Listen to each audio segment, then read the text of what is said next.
Ladies and gentlemen, welcome to DirectXbox number 22. And it's been a bit since we've been live. A lot of stuff's been happening. Nate's actually been quite busy as well.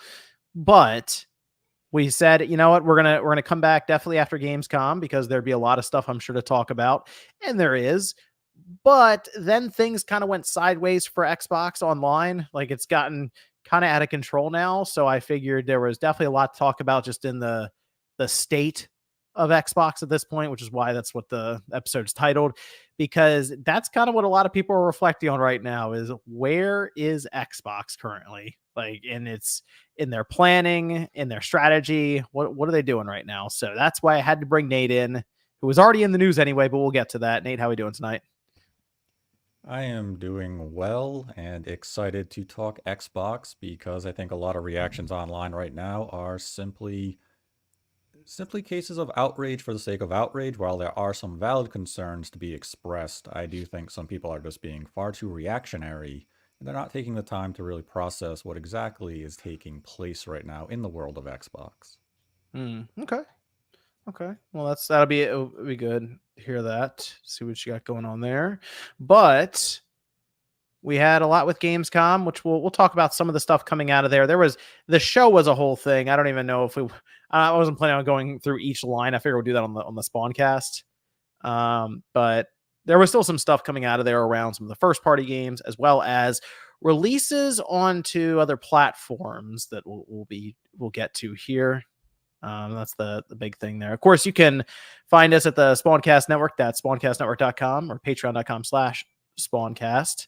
Join many of the members over there who help to support this show, as well as many others, whether it's Game and Talk, just Spawncast. We appreciate everyone out there supporting this show and others.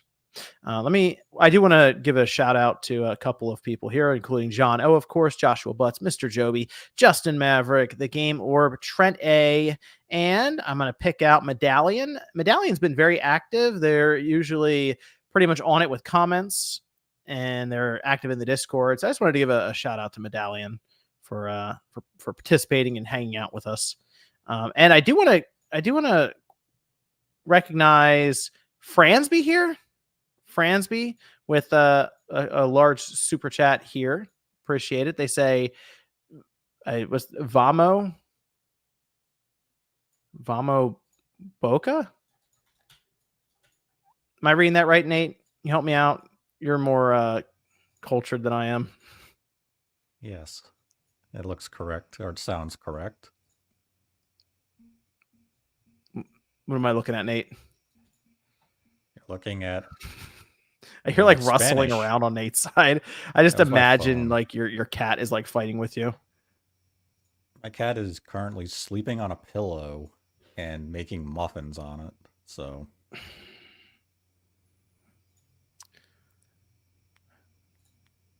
what did you have to say? Vamo Boca? Hold on.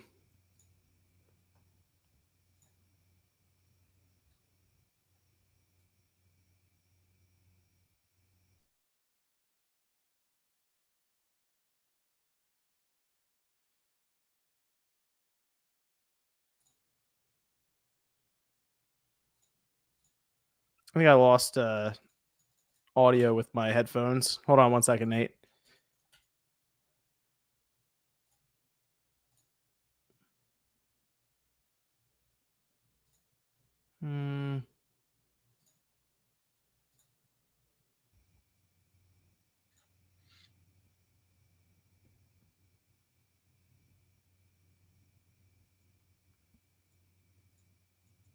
Okay. Go ahead, Nate. What happened? No, I can hear you now. No, I had technical issues with my headphones here. I had to like remove them and then like resync them, and it's Apple working with Windows, so that's what you get. Sounds like you just need a pair of wired headphones. I have some down here too. I just like the smaller ear, like the lower profile earbuds here. Although I have thought about getting like there's like ones that I think work a little better with Windows. I feel like Microsoft has made little headphone earbuds like this before. I know Google has some too. But I've had these for a little while now, and they've always worked well. But randomly, I don't know what happened. So interference or something, I don't know. But I was mentioning the super chat here from Fransby, and I was trying to figure out if I was saying that right. And I figured you were more cultured than me, so you would probably know. Yeah, it sounded right. I mean, it's Argentinian, Oh, so it's okay. All right. Spanish. Oh, okay. Good. I Yeah. just want to make sure I wasn't messing that up. I don't know. Let's go mouth. Someone says in the chat. It Hey, could be shout out right. to Yeah. Fransby. I mean, Shout vamos out to is let's Fransby. go. So Okay. Hey. All right. Let's go. Let's go. So we do have Xbox at Gamescom. It's been, like I said, it's been a little while since we've been live, but so much has happened now just in the last 4 or 5 days. Fransby says super drunk. Have a great stream, guys. Cheers from Argentina. There you go. Okay. Hey, cheers to Fransby over there. Shout out to Fransby. Have a good night. Okay. And be careful out there if you're super drunk. Hopefully you're at home super drunk. So shout out to Fransby. The Gamescom, I mentioned, is where a lot of the news has come from. I'm trying to think of any big releases we've had since we've been live that we would have been playing on the Xbox specifically, or any third party games. Was there anything that crossed your mind, Nate, before we jump into Gamescom? I can't recall anything of significance that came out. I mean, you had some decent releases on Game Pass over the last few weeks. You had the Crash Bandicoot trilogy. You had Yep. Mafia. Mafia is good. If you have not played Mafia, I still recommend it. An awesome game. I liked it. I actually played it on the Xbox. I have it. I have it on disc. It has a slipcover. It's very nice. Yeah, beyond that, though, I can't really recall anything of significance in terms of a software release. Atlas Fallen just dropped into Game Pass yesterday, and I've thought about playing it. I don't have the time right now because I have Black Myth Wukong going on right now, and then there's another game that I'll be playing right after that other people are currently playing for reviews and stuff. So I'm gonna go roll right into that one. So there's really no time period in between, and then it's like we're about to get in that time period where it's just going to be releases all over the place, whether it's from first party or third party. A lot of stuff's about to be hitting. And then we also have the Black Ops 6 beta that kicks off next Friday. So we're going to be all over the place here soon. Yeah, I think you can name the game because people were tweeting about it. They did show the splash screen. Oh, that's right. They were playing Star Wars Outlaws. Yeah. There you go. We're playing Star Wars Outlaws. That's happening. So actually, more people than you'd expect are playing that. One person in particular is playing it way more than I thought. Yeah, he's made a lot of progress in the game.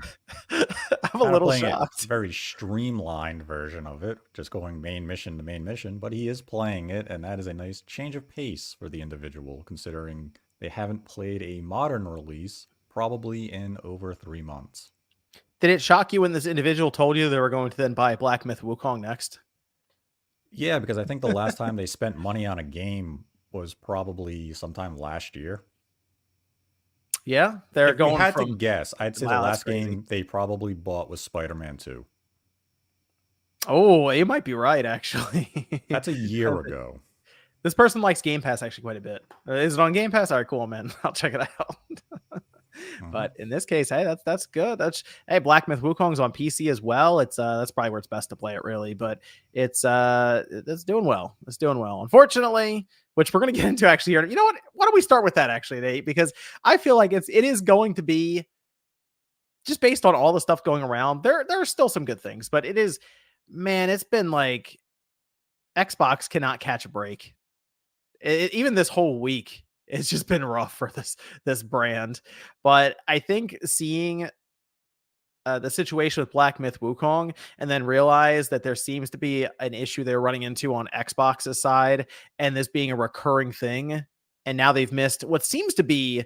So last year we had Baldur's Gate 3, right? And that was this breakout hit, this success that people weren't necessarily expecting it to do those kind of numbers. I mean, people thought it'd be popular, but that was like whole other level popular. And Microsoft, unfortunately, was not there at launch. And we know it came down to the Series S because they had to make a change to their typical guidelines and allow them to not include co-op same screen split screen for the Series S in order to release it. And it seems like something similar is going on with Black Myth Wukong, where they're having a hard time getting it to work, or something is off with the Series S version. And I will tell you, after playing it on the PlayStation 5, that does not actually shock me very much. It's Unreal Engine 5, this game, and I was thinking about another Unreal Engine 5 game that I remember playing that on the Series S was crazy. Like, it was like very blurry and stuff. And that was Immortals of Avium on the Xbox Series S. That hit some crazy low resolution where it looked like it was like, we talk about like how the Switch had the Vaseline effect. It had that on the Series S version. So I'm kind of thinking about that with Black Myth Wukong, and it doesn't shock me. I think the series, if they were just releasing on a Series X, I think it'd be out now. I don't think it'd be an issue. I think this is another situation where the Series S did kind of get in the way and muck up the plans a bit.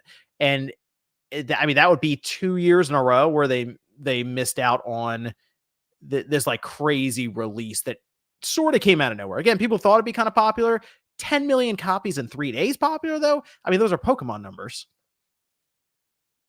Yeah, but when you consider the cultural impact that the piece of literature which the game is based upon has in China and other Asian countries, I don't think it's too surprising to see the region really just take hold and appreciate the release the way it has. And we've seen the concurrent users on Steam, and when the Chinese gamer is awake, it's up in the low to mid 2 million concurrent players. And when then China is asleep, you see it dip into what, about 400,000, 300,000 range. So the game is doing absolute stellar in Asia. And we've even seen the reports coming out that PlayStation 5 is selling out in China right now because individuals are going out buying the hardware to play the game. So the game itself is quality based on the reviews we've seen. I think a lot of it just comes down to that cultural impact that the content in which it is based upon is so important to the region, and for them to have developed the game within their own country really speaks to, just honoring their history, and the gaming community within China is just embracing that. I am curious to learn about the split that we will see for the Western market, just to see if this is somewhere in a, 75-25 split or Mhm. something to that effect, Sure. because it would still be very successful even if we use that to say, hey, it sold 2 million Yeah, I mean, a copies sale's a in the sale, West. So, Yeah. I mean, the game definitely came out huge numbers, and it's going to be interesting to see how the sales continue to trend after this opening week to see, is this going to be a 25, 30 million seller, or is this going to find a nice little cap at, 18 million? So it's going to be fun to really track the success of the game. I'm curious. Well, now that it's 10 million in 3 days, which eclipses Elden Ring and eclipses Hogwarts Legacy, and it's actually the same as Pokemon Scarlet and Violet in 3 days, which is the fastest selling Pokemon game like in the franchise. So you're right. I'm curious if it runs up against a wall and it's like, oh, okay, it did great just out of the gate and it can't get past 20 million, or if there's a situation where we just see it run and it ends up being like a 30 to 40 million unit seller, like when it's all said and done, because that'd be ridiculous if that ended up happening, because you figure they do have eventually an Xbox release. For what that's worth, they'll at least be able to Mhm. advertise, put it out there, and maybe they can get it through cloud streaming then too, that way through Xbox. I don't know what because we hear Microsoft is working on making it so you can stream your library of games just in general. So that might just have a bit of an entry point for people who don't have like the nicest PC setup or anything. And even Xbox wise, you might not have that console, but you have your Fire Stick TV and you're, off and running that way. I think it's just impressive because of the Journey to the West. As you mentioned, very popular, obviously, in China. This might be a way for people to just kind of learn of this for the first time and maybe look into some more of that, like just the background and history around that. It's very interesting stuff, but there is definitely, it's so funny. I'm playing it and I certainly notice things that remind me of Dragon Ball at times. So Yeah, I I think mean, that's hilarious. But I'm like, you have a pole, obviously a staff that you're using, and one of the mhm. moves that you have is one of the stances. You have different stances. Is the pole will actually extend outward and like grow way larger. And you just like think of Goku with his power pole. He's like power pole extend, just hits him from like a mile away. It can do that. So I mean, that's the thing, is that Journey to the West was inspiration for so many forms of media, especially with, Japanese manga and anime, Dragon Ball arguably being the biggest, but it also had an influence on One Piece, which is now the biggest anime and manga in the world.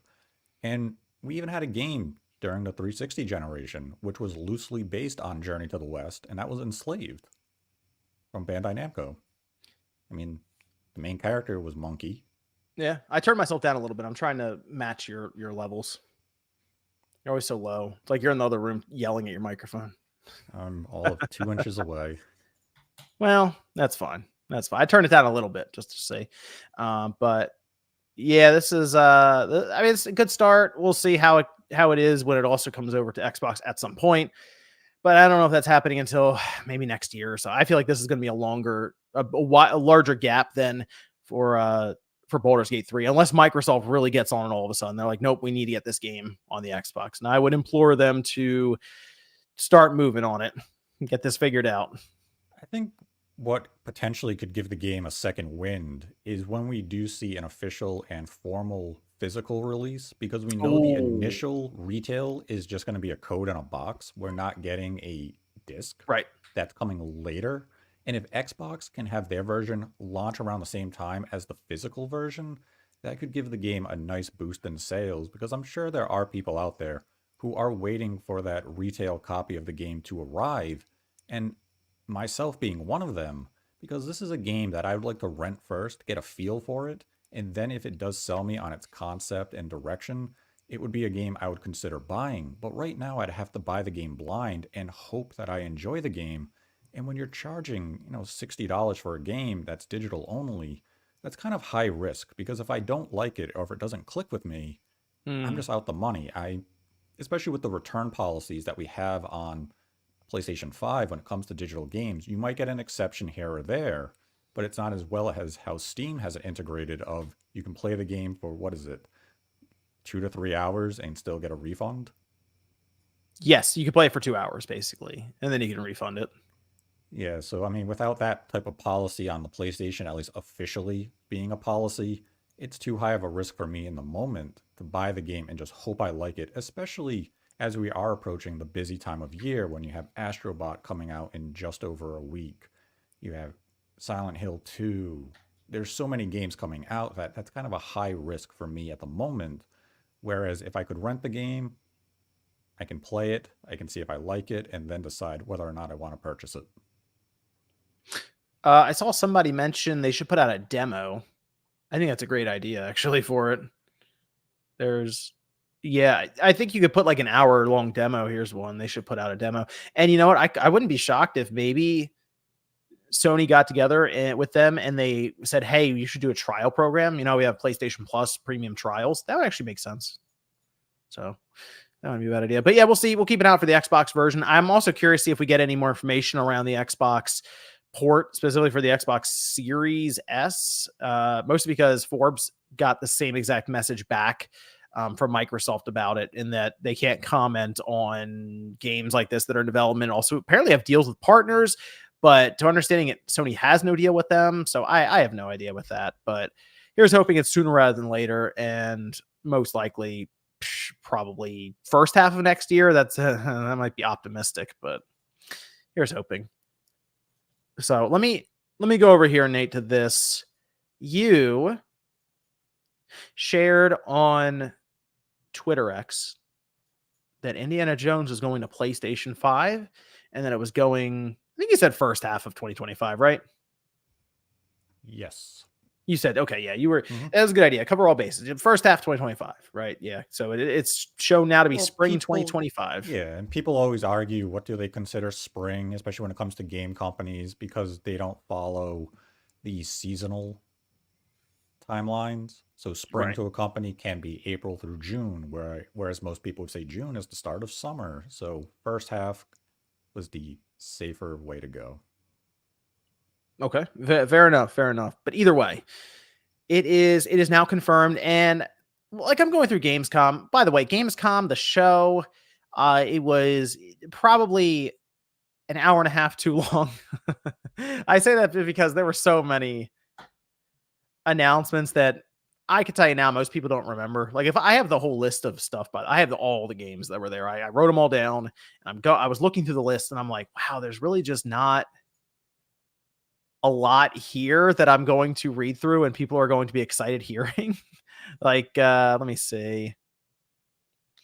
How about Infinity Nikki, the coziest open world game?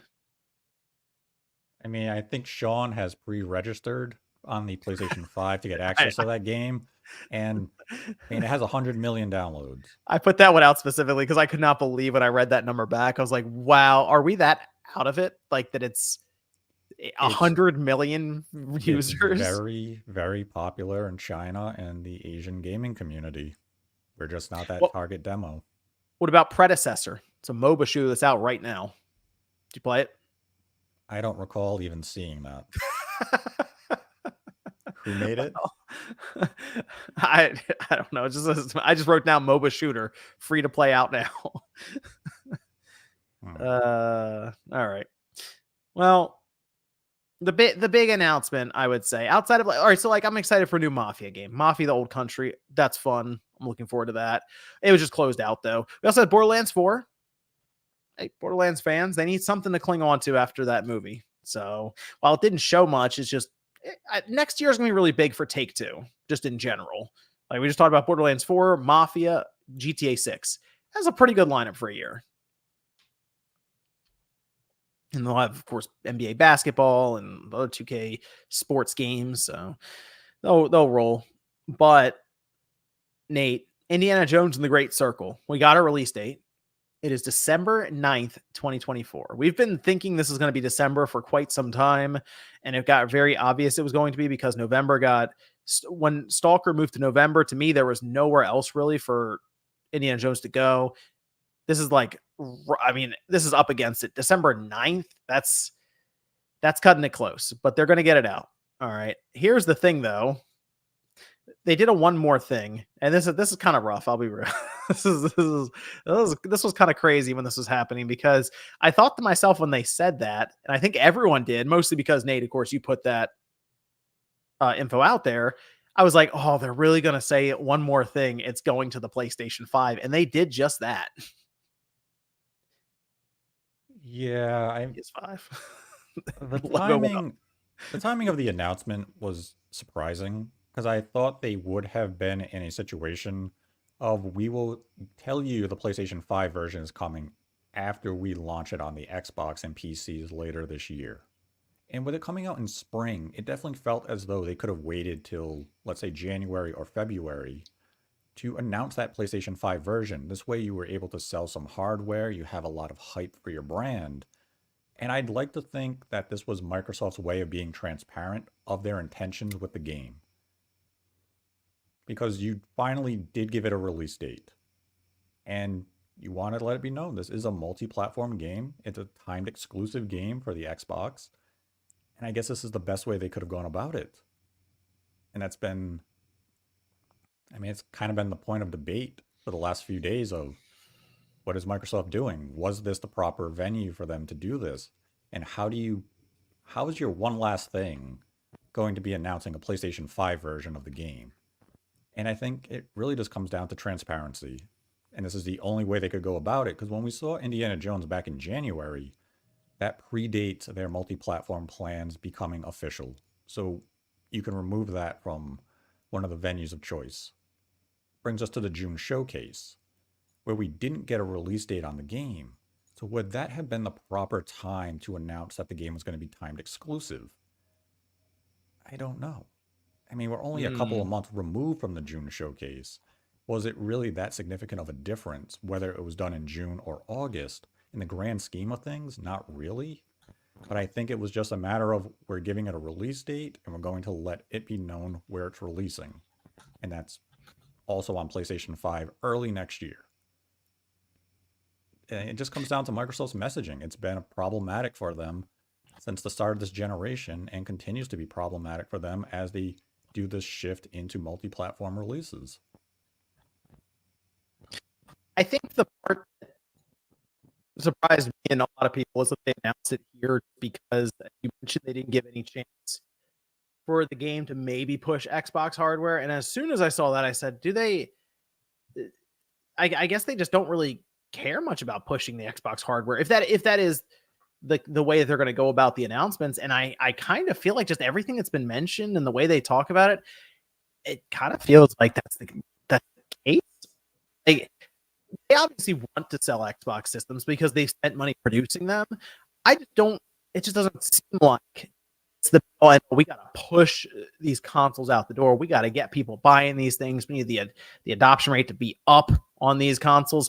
It just doesn't seem like they mind if they go the entire generation and sell 20 million units. Like, it doesn't seem like that's a big deal to them. And when I see that, then basically hey, you don't have an Xbox, you have a PlayStation. Don't worry, it'll come to the system next year in the spring at some point. And maybe they're thinking, oh, FOMO will kick in, and people will just go out and buy an Xbox, or they'll subscribe to Game Pass, which is what they really want. It just seems strange that they wouldn't just make this announcement for PS5 in February or something. Like, they've made announcements before where, like, remember they did those 4 games? I think 2 of them they announced, and then they were out like 2 months later, right? It was like 6 weeks or something for one of them. I Right. think it might have been Pentiment. I know Sea of Thieves was kind of quick. It was like they announced it in February and it came out in April or something like that. Yeah, every game they announced in February was out within a 3-month window. It was all Yeah, very quick. They essentially had a release every month following that. They had the games come out in March, they had them in April, and then I think it was Grounded came out in May.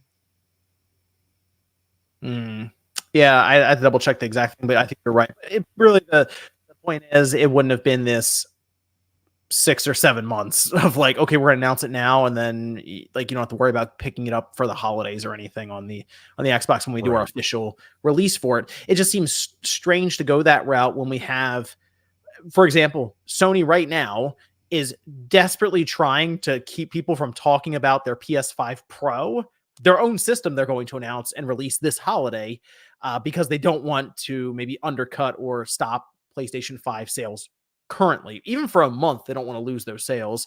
It's so different from Microsoft to Sony around this entire thing. And I say those two specifically because they are technically competing in the HD or the high end console gaming market, whereas Nintendo does like Nintendo stuff over on the other side. But it's so like they're so contrary to each other with how they handle their consoles. And this, as you mentioned, has brought up a wave of criticism around their strategy and how unclear a lot of it is. Like, I saw Jason Schreier wrote, and this is on Bloomberg, which, as we know, Bloomberg targets more of like the business oriented side. So they'll talk specifically at times just to investors. And we know investors and Xbox haven't exactly gotten along in the last like 2 decades. But in this case, he brings up what a lot of people have said is that their strategy is messy, confusing, and inconsistent, pointing out 3 games from the same label, that's from Bethesda, with different strategies. Starfield has no PlayStation release, Indiana Jones is a timed exclusive, and then Doom is same day PlayStation release.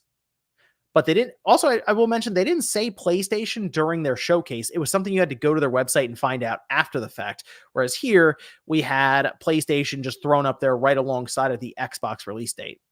So it once again, it's kind of like they are working towards the idea of, it doesn't really matter where the game is as long as you're buying it. Right. I mean, I don't think there has to be a unified strategy in terms of what games are coming from a particular publishing house like Bethesda. There's no reason that a game from Bethesda can't be kept exclusive. The issue just comes down to that messaging from Microsoft and how are you going to relay it? When Doom Dark Ages was announced as a day one release on PlayStation 5 and Xbox Series in 2025, everyone kind of applauded that. That's a good way to go about it. If the game's going to be multi-platform, let it be known on, on that announcement day. Let it be known Right. immediately. Don't have any wondering of, oh, is it going to be exclusive? Is it timed exclusive? What's going on? I think with Indiana Jones, because the game was announced before the acquisition, they kind of just found themselves in a situation of when's the right time to do it?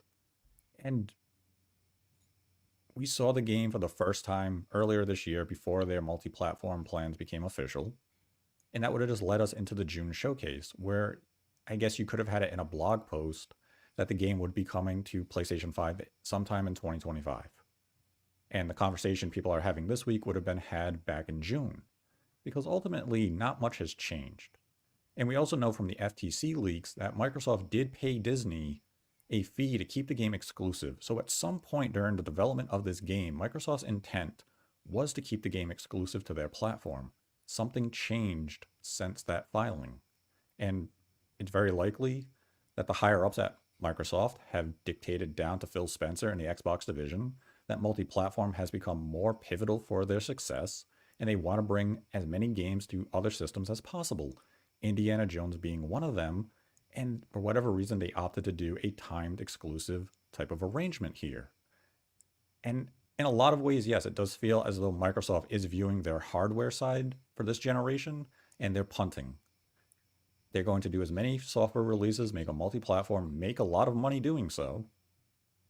And hardware is just going to be on the back burner until the next generation arrives for them and they bring out new hardware, the rumored handheld and such, and they make a revolutionary change in how they approach the gaming industry. And I do think they're going to introduce something revolutionary when it comes time for them to come out with next generation hardware. But this generation for them is lost in terms of hardware and being relevant in a global market. They can still be competitive in North America where the sales are in the figures of 2 to 1 in favor of the PlayStation, but they're not going to be that competitive with PlayStation worldwide. So they just have to come out there, deliver quality games, which they are doing, and they have to work on the messaging of really relaying what's going to be exclusive, what's going to be timed, and what's going to be day one. And right now, we still have such a small sample size that it's really hard to figure out exactly how they're going to approach this initiative further. Yeah, well, let me grab this. Mr. Shika says, so is there only a direct Xbox Direct or direct Xbox when there is negative Xbox news? It kind of feels that way, hasn't it? Recently, anyway. Anyway, it kind of has. For a while there, just the summertime was happening and there just wasn't much news in general, especially with like Xbox. It wasn't as much going on. But now with Gamescom and them starting to ramp up a lot of their releases, and they started talking a lot more now. There's a lot more news happening.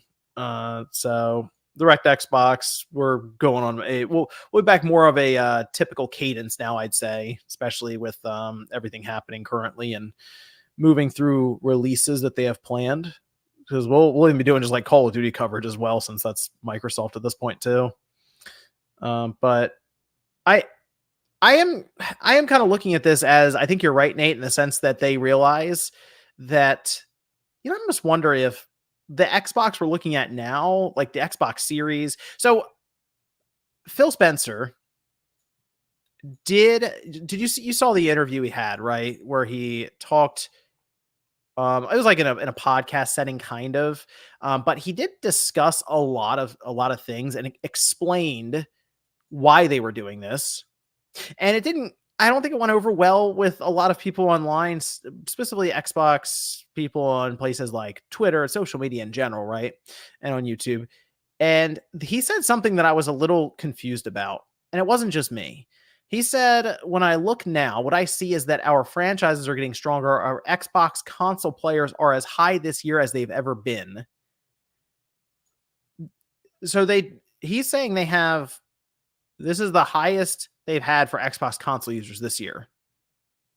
And that statement seemed to throw people off because it sounds like he's saying this is the most we've had ever for Xbox console gamers. I mean, it depends on what metric they are using to measure that. Are they using anyone who has an Xbox account playing on PC, where you're getting, achievements? They're also factoring in Xbox One, then they're factoring in the Series line of hardware. When you factor in PC, Xbox One, and Series, that statement could be true. He just says Xbox console gamers. That's what he says. Xbox console players. So as soon as he said that, I'm like, well, I guess consoles. So obviously he can count Xbox 360, Xbox One, Xbox Series. Those are a given, right? I mean, I guess if you add them all up, then I mean, how many people are active really on a 360 now since they've discontinued the store? And probably not a lot. And then the Xbox One, I mean, I guess there are people on the Xbox One, but it's a sizable amount. I'm not sure. And the Xbox Series we know is still trailing seemingly 30 million. It's in like the 27, 28 million range, somewhere in there. I that statement was a little weird to me. I don't know if he misspoke or was in his mind thinking, "Oh yeah, we have if you take all the PC players as well that are on the Xbox Store or Microsoft accounts, yes, this is the highest we've had for monthly active users." I would have followed up with that immediately. The whoever was interviewing, I'm a little surprised they just glossed over that. I would have been real curious what exactly he was measuring that with. Yeah, I mean, one of the issues with really every company at this point, Sony and Microsoft, is that they like to reference that monthly active user figure instead of install base to gauge how much, interaction their brand is having. And it's been a new pivot and metric that they started to use only within what, maybe the last generation or so. And it just confuses the whole messaging of exactly what they're trying to relay. And I think it just sounds good to investors when they say, we have 80 million monthly active users. It doesn't mean anything ultimately, but it No. sounds good. Well, Microsoft's service-based company, so for them, if you just attract more users, they would assume that you have more influence on the industry, and then they also just make more money because of that. Like if so many people, 500 million people or whatever, monthly active users, yeah, you're probably making something. But that one caught me off guard when I saw that. But even so, I'm like, okay, maybe he's even just trying to just pump up some of the statistics and stuff. But then he just goes on.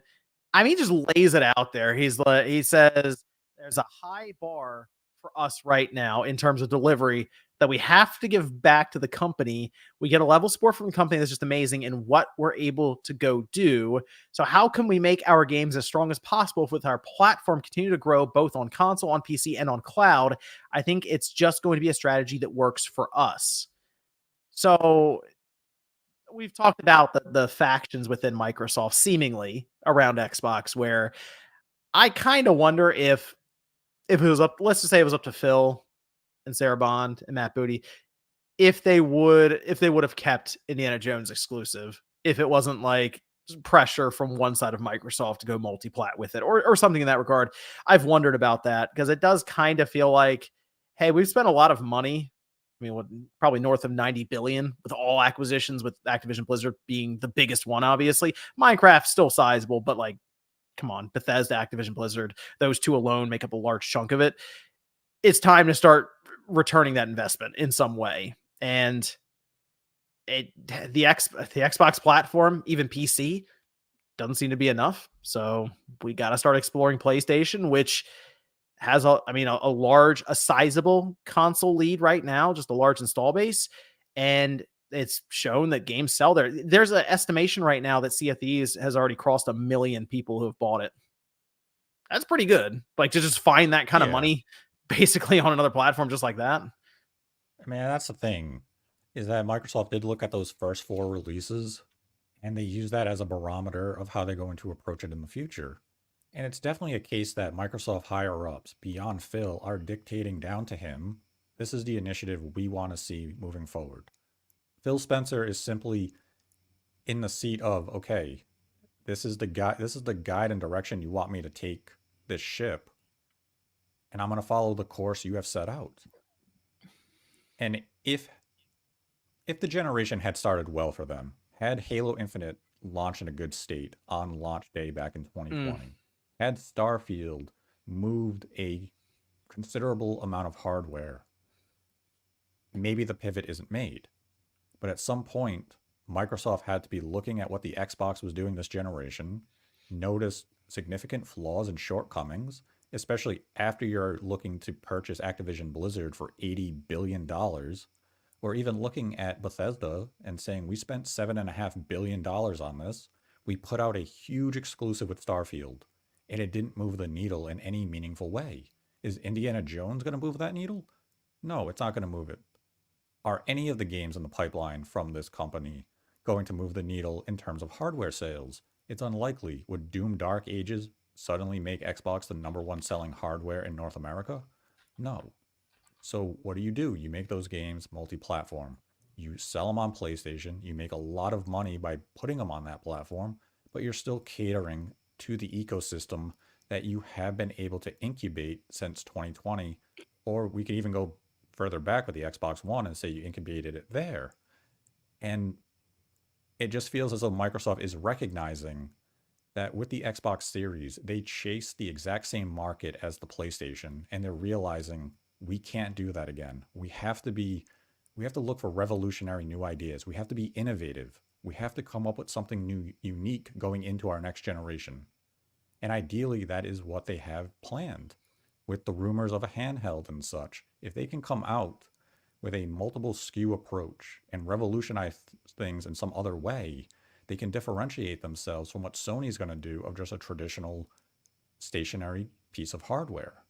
So it's all about them kind of building what's next. They're trying to right the ship in real time, and we're watching them do it. And it looks like a disaster from afar because there are a lot of growing pains going on. It's just a question of, is this going to lead to the success that fans hope Microsoft and Xbox can reach?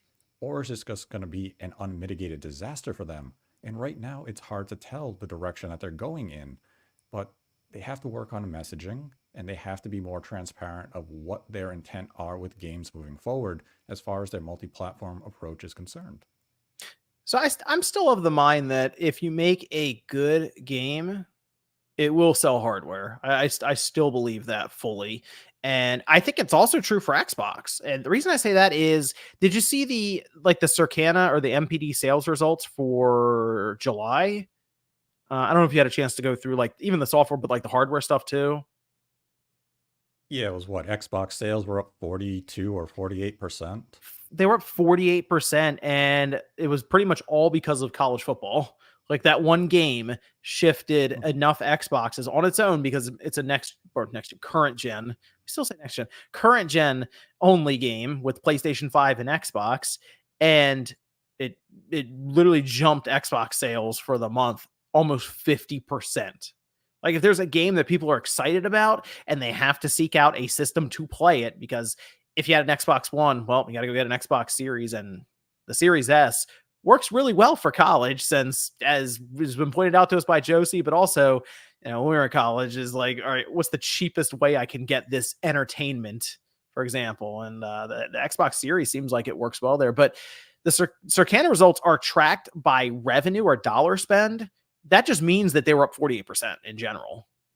And it's just college football. So I kind of think about it as if Microsoft had that like 10 out of 10, like there's no questions asked, this game is just insanity, it's ridiculous. Or even if it was this cultural phenomenon like we're seeing with Black Myth Wukong, yes, they would sell more Xboxes. I'm not really sure why there's this weird belief that, like, to the contrary.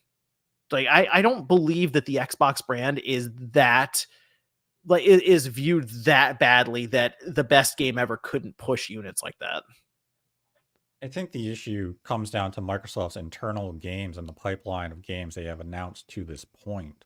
When you Mm. look at, is Fable going to move millions of units? Well, I'm going to say probably not, because it's not. Although again, Black Myth Wukong, new IP. I mean, it's based on Journey to the West, but it's not a game or a studio that's well Right. known enough to be like, oh yeah, well obviously I'm gonna go with Black Myth Wukong. For example, you're unsure of it. You're like, I don't know if I would like this. Hmm. But if it was if it was some big follow up, if it was a follow up to a game that you really like, let's say it's FromSoft's sequel to Elden Ring. I mean, you're pre-ordering that thing. Right. I mean, it's hard to know which game is going to be that hardware mover. Like Grand Theft Auto 6 is going to be a hardware mover when it comes out next year, Mm-hmm. hopefully. Yep, it should be. It should be. We'll see. But even if Microsoft, let's say, had the exclusive marketing rights to the game, somehow worked out a Game Pass deal, Mm-hmm. what type of effect is that going to have in the long term? Or are we just going to look at a short term boom where the hardware spikes for that holiday, but then when we get to the opening months of 2026, hardware's back down. People who wanted the game have gone out, they've bought it on their PS5s. Those who already owned an Xbox Series bought the game. Or people are buying a PS5 to play the game. And the issue is that we're not at the start of the generation right now. We are Mm. we're nearing 4 years into this generation come November. Just That started. I mean, that's That's the that's perception the for so many belief. people is that they do feel as though this generation just started. They do. Whereas the original Xbox was only on the market for 4 years. It was. We'd be talking about threes at the Xbox. We'd be talking The about the 360, next box, the right? Xbox Two. Like the 360 would be coming out this November if the Xbox Series followed the same timeline as the original Xbox. Yep. But we're saying this generation just started. Good things are still coming. And yes, there are good things still coming. We saw them at the June showcase.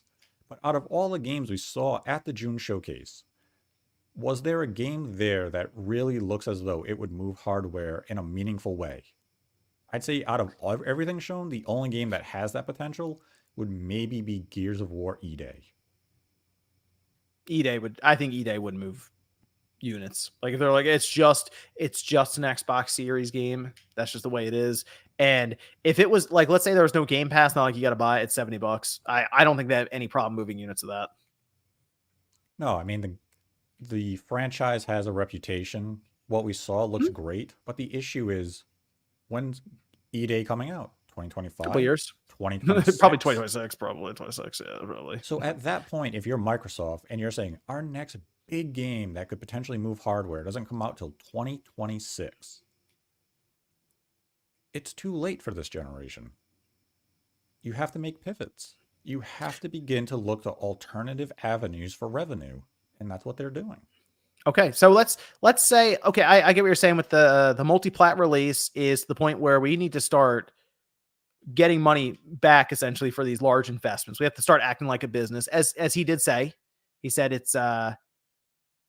we're a business. We gotta act like so basically. He did mention something though, Nate, because I do think at this point with Microsoft for us, a lot of people, it is kind of like, okay, what's their plan for next gen? Because there's a lot of nervous people right now online around the hardware. Like that's ultimately what this comes down to, right? And I think there's a couple reasons why people should be nervous about it. It's not just I like the Xbox and it's going away. I think there should be some concern from everyone, since if you lose a one of the big three, one of the big platform, specifically for making hardware, obviously they can make software. Like that'd be no problem. They would be, if they went all in on it, they'd become the biggest publisher overnight in gaming. Just immediately would happen. But the idea of not having that third pillar of competition that does specifically compete in that like that high end console market, I think would be, I mean, you're devastating for the market. Like I think it'd be bad because then I you think anything then would stop Sony from going crazy with some of their pricing and some of their practices? I think it'd be out of hand at some point with that. Or what happens if Apple decides to come in and take Microsoft's place? Who knows what that would look like? So I think that is the concern. And I will admit, if it got to a point like how low do you think Xbox sales would have to get before Microsoft just went, "What's the point?" and they just stopped making them? Like, do you think there's a number in mind where they're like, "Oh, like, is it Uh, Wii U numbers? Is it less than that?"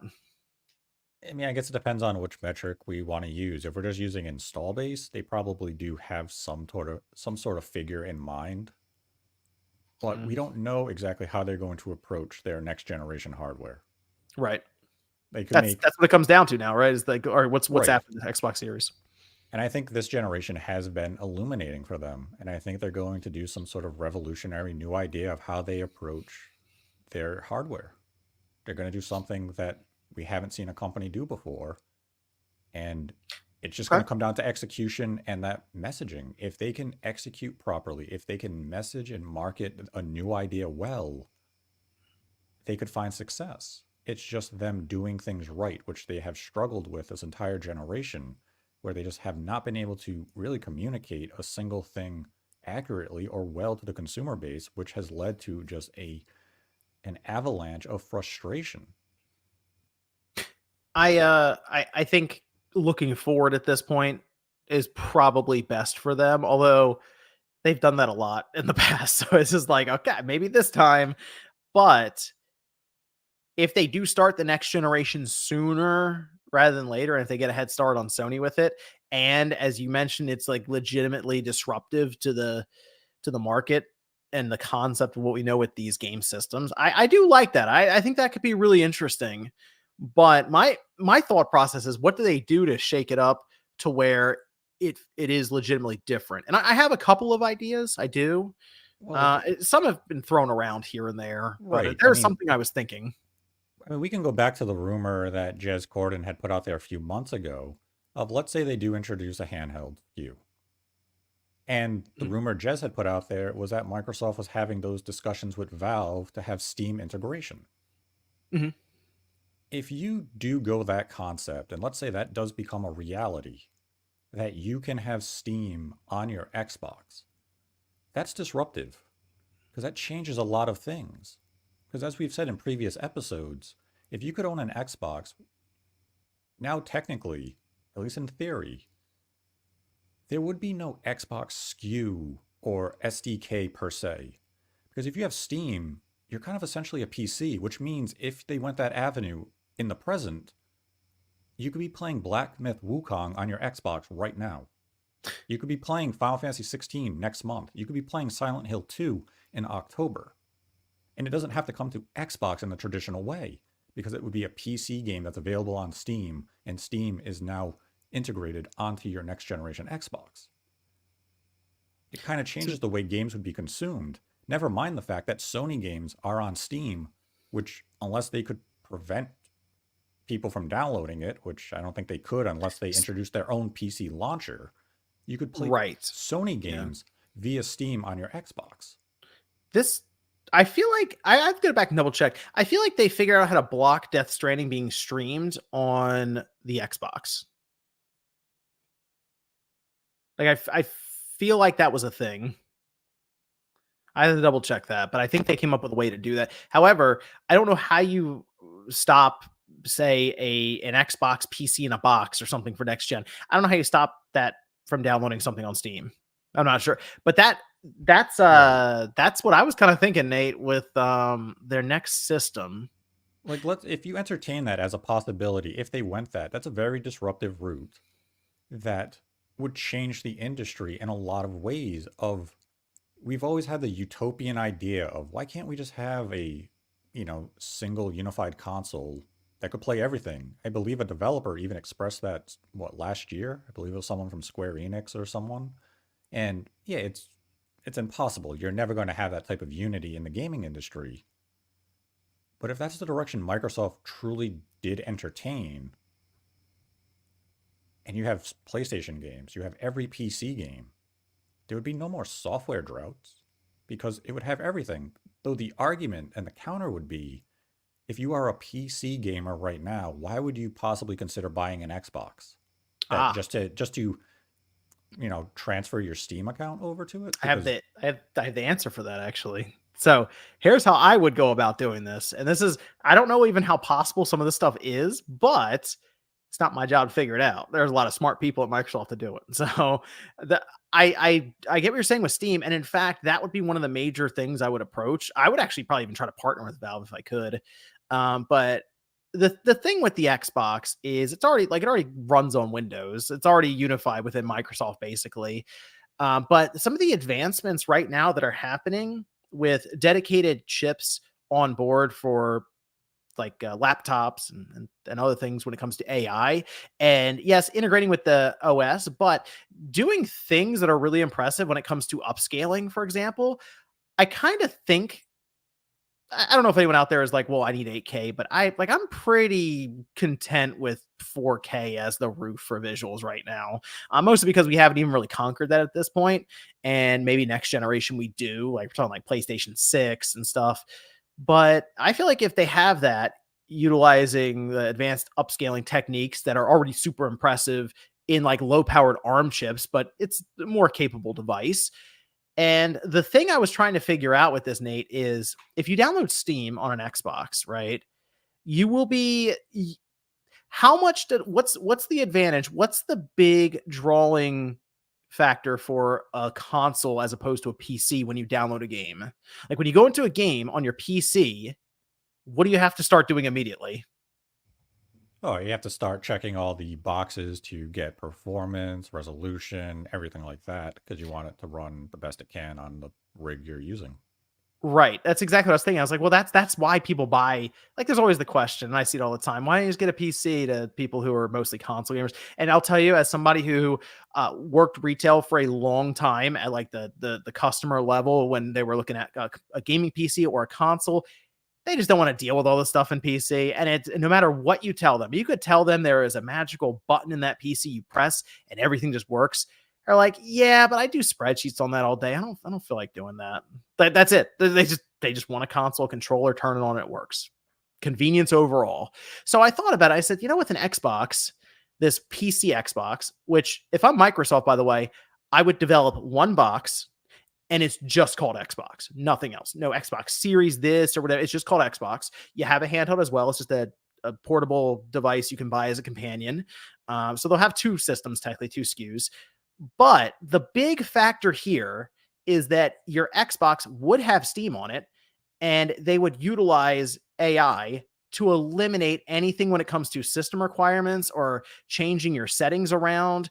Basically, it would be able to check the game that you're downloading, right? See the system requirements and figure things out for you so that you never have to look at any of that. And you can just say, I want performance or I want like a fidelity mode. And that's just built on a system level.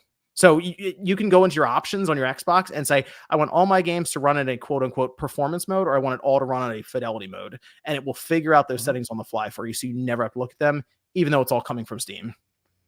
Yeah, I mean, that's definitely a good option for them to consider if they went this path. And even allow the user to say, if I want to have that level of customization where I want to go in, I want to tinker with the drivers, I want to tinker with all the settings, you have that option available to you. But by default, it's just going to run at the best the hardware in question can run the game. So you have that plug and play convenience that a console gives you now. I mean, if I'm Microsoft, that's definitely an avenue I would be considering because I don't know if the industry would really be ready for something like that because it Here's the would interesting catch a thing, company Nate. like Sony off guard of, wait, our games are on Yeah. a platform that we technically don't have to approve. It's just Right. there. Like, oh, this changes things. This changes a lot of things. And now maybe that's when Sony sits down and says, we have to do a PC launcher because we can't put our games on Steam anymore. The interesting thing is there are already like apps and stuff. Like I see some people in the chat saying that like you can already do that with I think Nvidia's app, but it is still kind of limited. And so for example, using AI, it can basically read a lot of the stuff and kind of interact with you obviously through like chat and stuff, but it's able to more personalize the stuff to you specifically, and it would be something I'm sure they can upgrade or update on the fly as well as they go along with different updates for your system. That's kind of what I was thinking. If you bridge the gap between PC and console in that way while still utilizing the freedom of a PC. Think about it. You can take advantage of all the Steam deals that pop up, the early access stuff. That's one of the reasons Towerborn is going to Steam first, is because it's just much more fluid with the updates through early access as opposed to doing like lot check and all kinds of madness on the console. But it wouldn't matter then because it was just whatever. I'll just fire up Steam and maybe they can have it so that it Right. all integrates into your Xbox library so you don't even have to open Steam. It's just all there. I mean, that would be the thing. Like right now, you could be playing Deadlock on your Xbox. Yeah. Yeah. That It would that's what I mean. That I think that's a good path though. I think that's an interesting it's a tough idea. path to navigate, and I think it would really take them you have to execute it perfectly. There can't be any waffling of any kind. And I mean, they still would run into the issue of how do we communicate our multi-platform releases? Because at that point, you would expect a lot more is going to go multi-platform. They've already committed that more games are going to go multi-platform. So they still have to work on that communication, but it would definitely have more people invested in the Xbox ecosystem than what you currently have with the Xbox Series. So, I mean, next generation for Xbox may be that make or break moment for them as far as hardware is concerned. But at that point, we're talking about what Xbox's future for hardware come, 2034. And, I'm not going to worry about something 10 years from now. I turn my mic down. I get very very loud sometimes. I'm sorry. Who was that? Nick Robbins. They said we need to get you a new mic, Nate. The mic is Maybe we need fine. one of It's an these Audio Technica. 7Bs. Maybe get you one of these nice radio mics. It's an AT 2020. Oh, see, it's already 4 years old. It's not the year it came out. It's the model number. Okay, do I have to hang it upside down or something? Is that what is it? Right side? Are you talking to like the wrong side? Is it omnidirectional No. or is it like one side? No, it I has one pictured Nate like side. talking to the wrong side of it or something else. No, it has one side. It shows the monitor and the headset volume for me to listen. That's the side you speak into. It's on a stand. Hmm. Yeah, I don't know. Well, now I can't hear you. I don't know what you just did. You can't hear me now? Yes, you're breaking, like you're all staticky. How about now? Can you hear me now? Yes. Okay, good. That's fine. That's fine. Yeah, so we'll work on Nate and his new microphone and get a cool new microphone. That's I like the idea. Okay, we're good. It's my mic connection. I like the idea of Xbox exploring something new for the next generation. I actually think at this point they might as well start planning for it. I think there was an analyst that released their prediction or their belief that it's 5-1 right now, PS5 to Xbox. So time to start planning 2026 launch. 5-1, they think it Belief. is? Yeah. That seems way too. I mean, we know PS5's at what, 61 million? Let me double check because I think it might have just been in certain regions. Because I mean, that would say the Xbox only sold 12 million systems, which we know isn't true. Oh, outsold in the last quarter. Okay, that would make more sense. Yeah. Yeah. But I mean, we see the numbers where it's like Xbox down 44%, 30%, those kinds of things. So that does make sense when it's like, yeah, it has outsold at 5-1 recently. It's like, yeah, okay. Well, I could see that. So, and we'll see the PS5 Pro, I guess, soon, which we did get new Xbox SKUs, by the way. You excited, Nate? Yes. We My excitement have for the new Xbox SKUs is palpable. this has been it's been a rough week. The Xbox Series X Galaxy Edition, it's a 2 terabyte model. It is $600. Yep. And then there's the all digital Series X. It's $450 for the 1 terabyte. There's a $350 Xbox Series S at 1 terabyte. But we have now, we've made it. We're back to the $600 console, and it's coming out October 15th. So Who exactly is that system for? I'm not sure because if you get an Xbox Series X even if you get it for $500, which you can find deals on them pretty consistently. I mean, for the extra $100, you could buy an external hard drive and just move games back and forth. So maybe they like the Galaxy paint job. I don't know. I'm really not sure. Even when they announced them back in June, I just don't understand who this is catering to.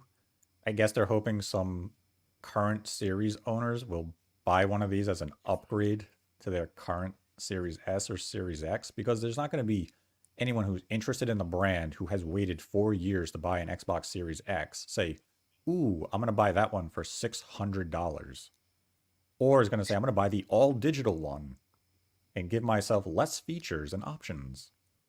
Yeah, we're going the wrong way with these prices. Usually this would be the time where we're talking about how the pricing is down. They've cut prices and this is great.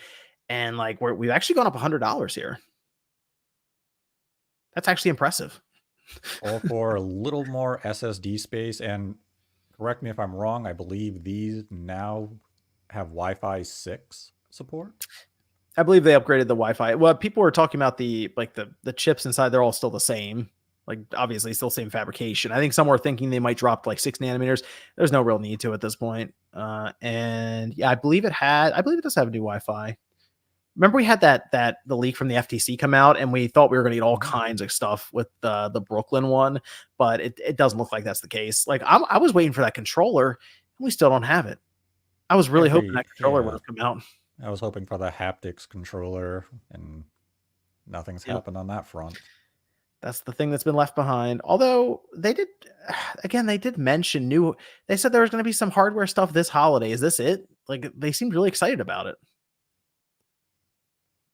I mean, based on how Sarah Bond worded it, it kind of implied as though there was something of greater significance that they were excited to talk about this holiday. But the fact that these systems are coming out during the holiday season would kind of make me believe this was maybe what they were referencing. And if they thought this was going to excite anybody, that kind of explains a lot about what's going on at Xbox right now. It's Because kind of a shame. nobody is excited for this. Yeah, I think I think the Galaxy like shell looks cool. I wouldn't mind having that on my Remember Xbox Series remember X. last year when Microsoft made little outer shell magnet things? They put out 3 of them. They put out Arctic Camo, That and was a fun 30 Starfield, days. and then they just never made them again. It's like, "Oh, you have a cool line of product here. You can do a bunch of different themes." No, we did That was a 3. fun idea, actually. That was actually a cool thing too. You got the Starfield one, did Yeah, you? high Yeah, there you quality go. stuff too. And where are the follow-ups? Well, Why aren't you making them for your big games? Like you should have had one Hellblade 2 themed back in May. You should have an Indiana Jones themed one oh, coming out in December. You should have a Call of Duty. Starfield Shattered Space one for September. Call Avowed of for Duty. early next year. Why are you not capitalizing on the games coming out by making these skins or jackets, whatever they marketed them as, and selling them? People will buy them. Instead, you make little jackets for controllers and hats and turtlenecks and such. Well, I mean, they talked about hardware, right? They could have been talking about a new appliance. We have the toaster, we have the fridge. Maybe What's they can next? A blender explore the blender. A blender. We need or a that. vacuum? Well, we have like the PS5 vacuum, right? That's what people were saying that looked like was a vacuum. I I don't know. I'd like to think that that controller is still lined up somewhere, and that's the new hardware. But maybe it's just nothing. It feels like, oh, I thought you'd be excited for the 2 terabyte Galaxy. Oh, okay. Why That's did it. you think we'd be excited for that?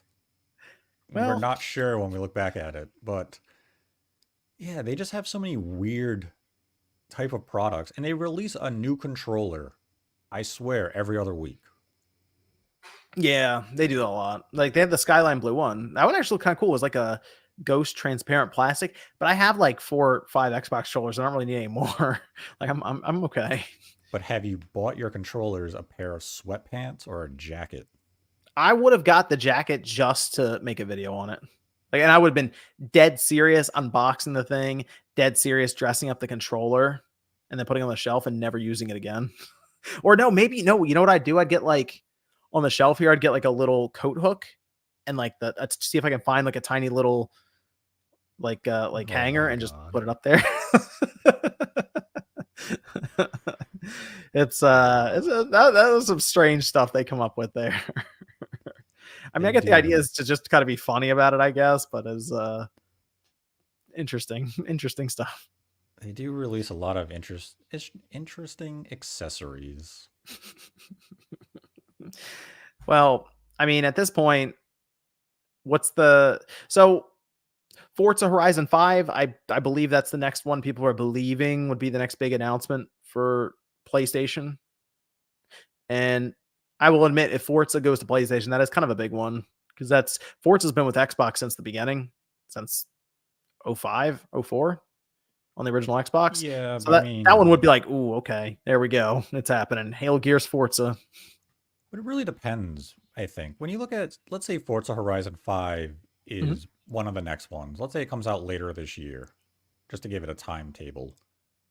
If it comes 3 years after it had come out on the Xbox Series, Is it really that significant of a loss? Because it's going to come out on the PlayStation. It's going to do well because Sony really doesn't have a game in that vein. So Oh, it'll it definitely has do no well. competition. So it'll sell exceptionally well. And now let's say in 2025, Forza Horizon 6 comes out, but it's not day and date with the PlayStation 5. It's confusing. That's weird.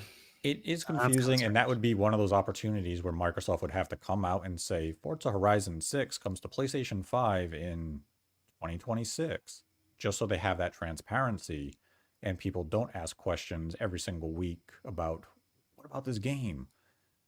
But if the game did come over 3 years later, I just kind of view that as a cool.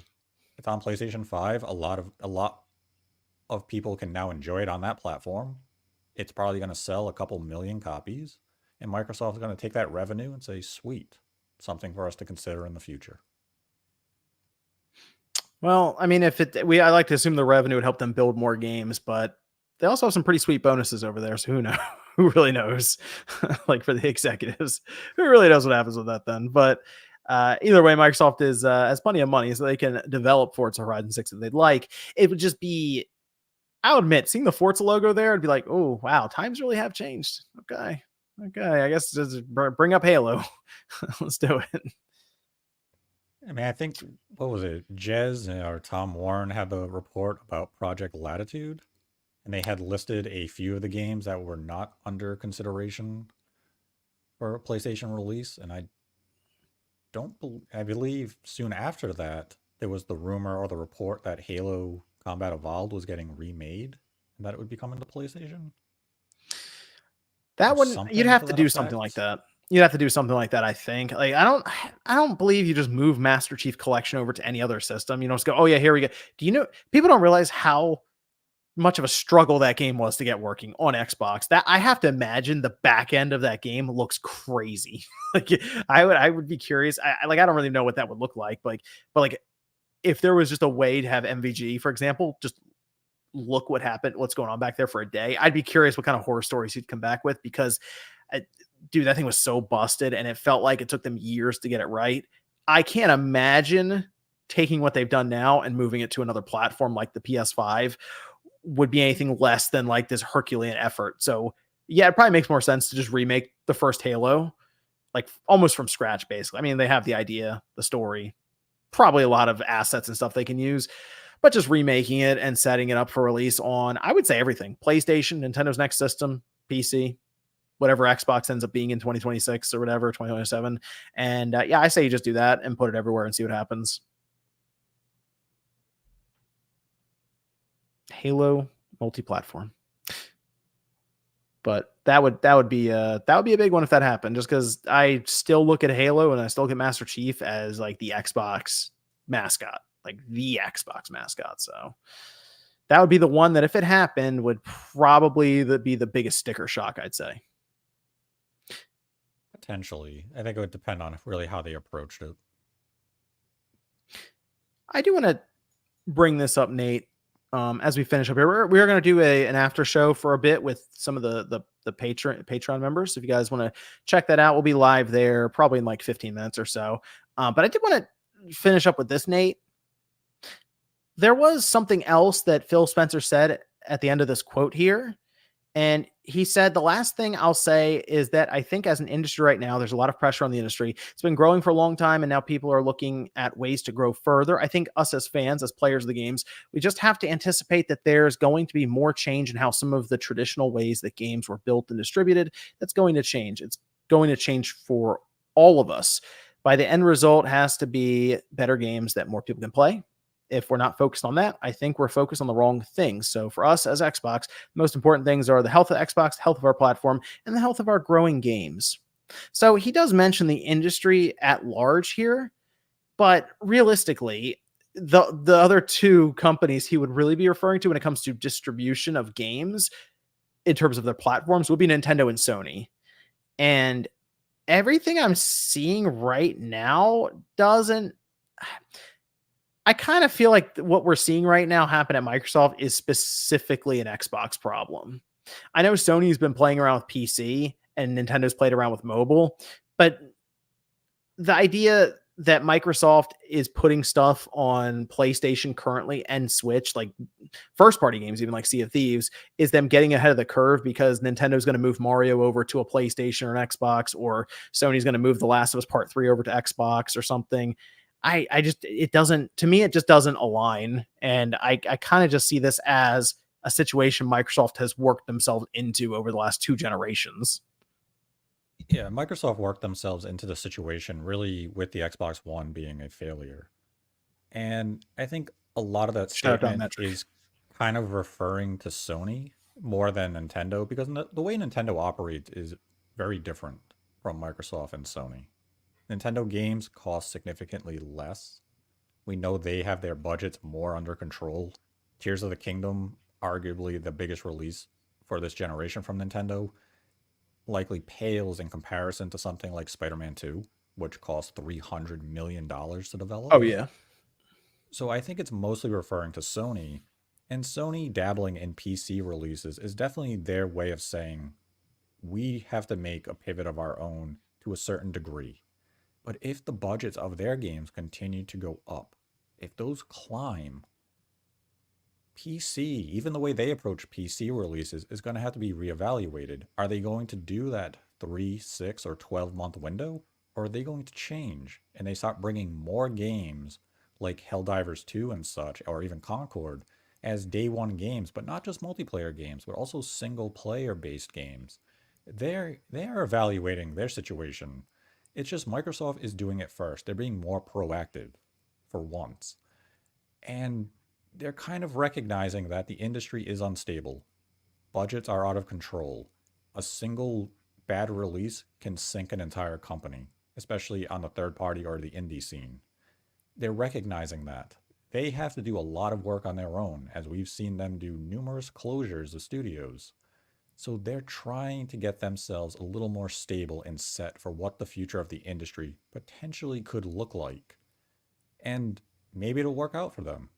Maybe it won't.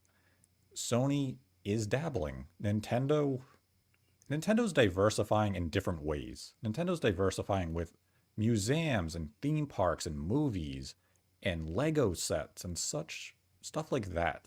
They're going more for that toy and entertainment company, whereas Microsoft is trying to diversify by being a software company, and Sony is exploring their options. It's going to be a really interesting next 10 years to see how the industry does evolve and how it changes to just the uncertainty of the environment within the gaming industry as a whole.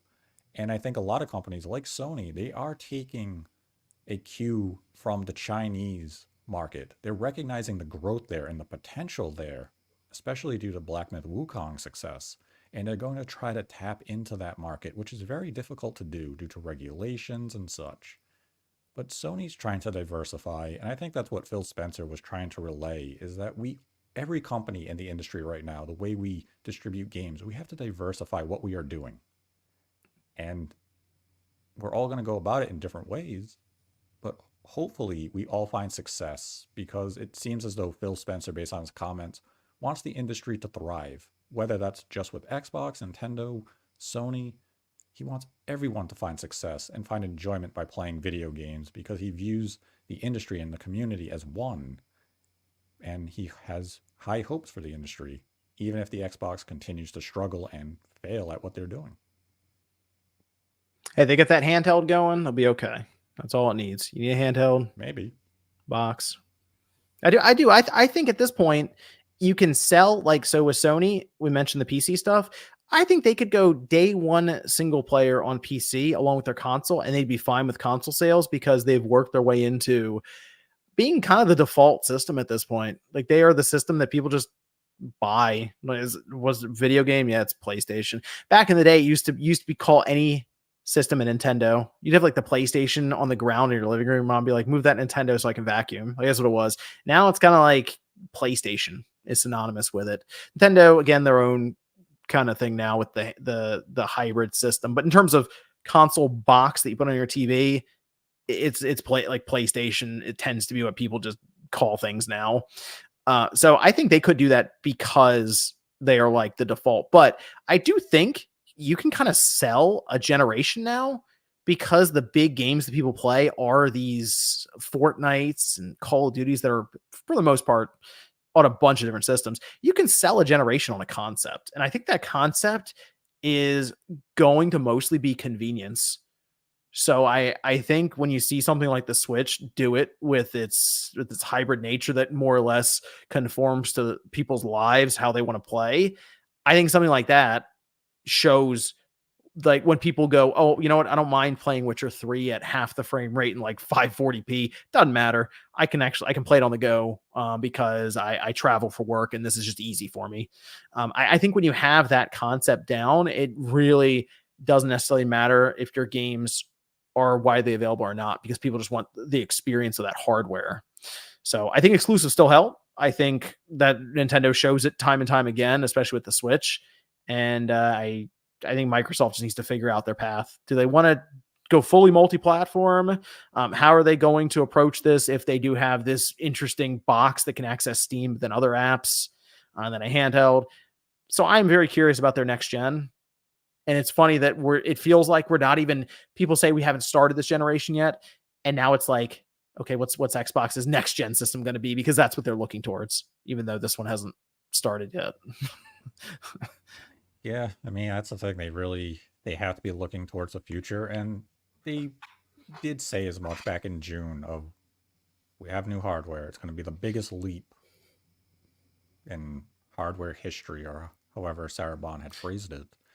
And I do hope a handheld is there because that, as you said, like there's a generation of gamers and kids coming up right now with the Switch and mobile phones that the only way they know how to consume this media form is via a portable system or a mobile platform. And I think even Sony going into their next gen, I wouldn't be shocked if they're even eyeing a portable SKU. They've had huge success with the Portal, but they have to learn you don't make a dedicated handheld like a Vita. You have to make a complementary handheld that would play the same library as games as your traditional home console. Because ultimately, a hybrid nature is the future of the industry.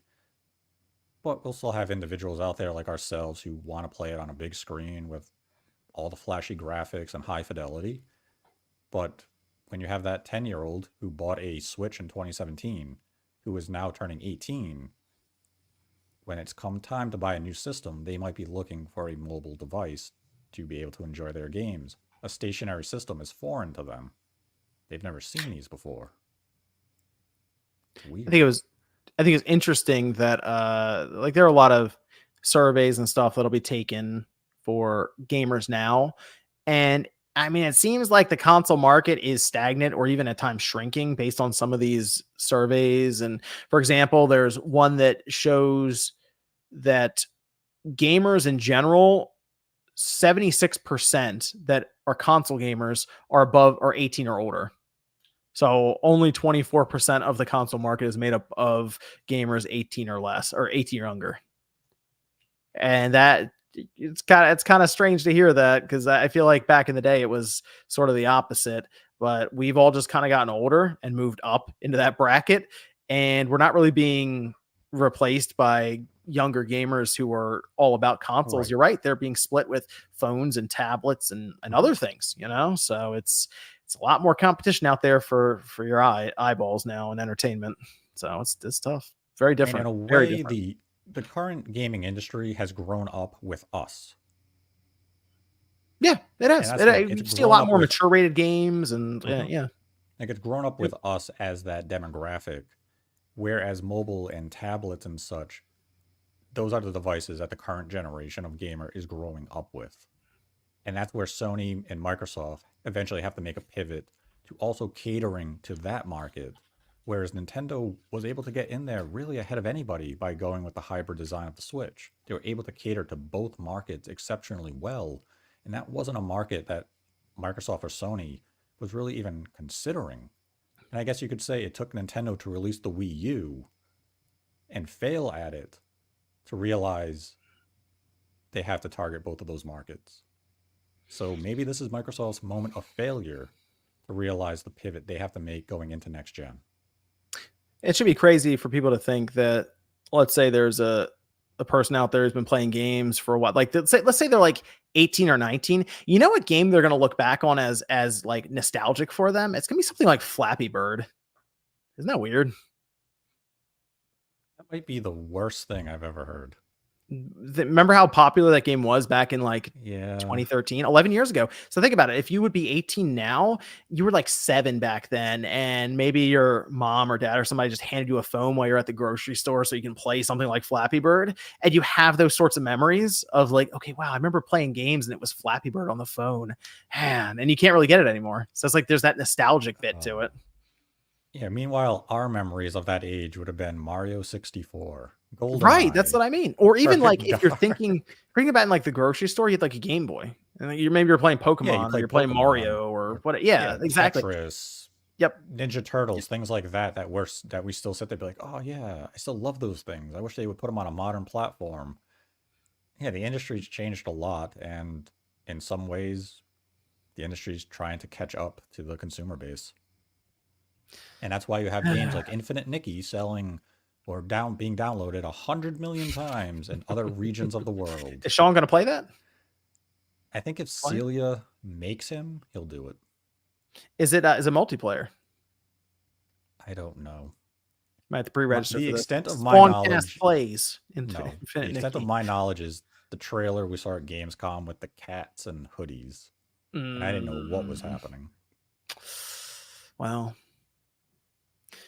I think that's our show, though, Nate. We have, again, the after show coming up as well. Make sure I got everyone here. Here we go.